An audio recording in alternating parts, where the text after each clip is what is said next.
Đến tuổi trung niên ta mới hiểu ra rằng làm người đừng nên oán trách bất kỳ ai. Hợp nhau thì vui vẻ đồng hành, không hợp thì giữ khoảng cách chừng mực. Chỉ những linh hồn đồng điệu mới có thể thấu cảm được thế giới nội tâm của nhau. Với những người không cùng quan điểm sống, dù chỉ nói một câu thôi cũng thấy thật mệt lòng. Giữa người với người, bắt đầu từ duyên phận, nể trọng bởi tài năng, hòa hợp nhờ tính cách, bền lâu vì lương thiện, và cuối cùng ở lại bên nhau là nhờ nhân phẩm. Bạn bè chẳng cần số lượng, chân thành là đủ. Tình cảm chẳng cần thiên trường địa cửu, chân thực là được. Thời gian tuy lặng im, nhưng nó lại trả lời tất cả mọi câu hỏi.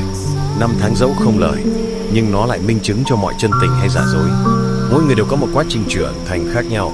Vậy nên đừng tự tu hành trong thế giới của người khác, cũng đừng dùng thước đo của mình để cưỡng cầu bất kỳ ai.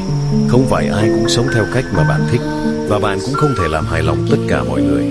Mỗi người xuất hiện trong cuộc đời ta đều không phải là ngẫu nhiên.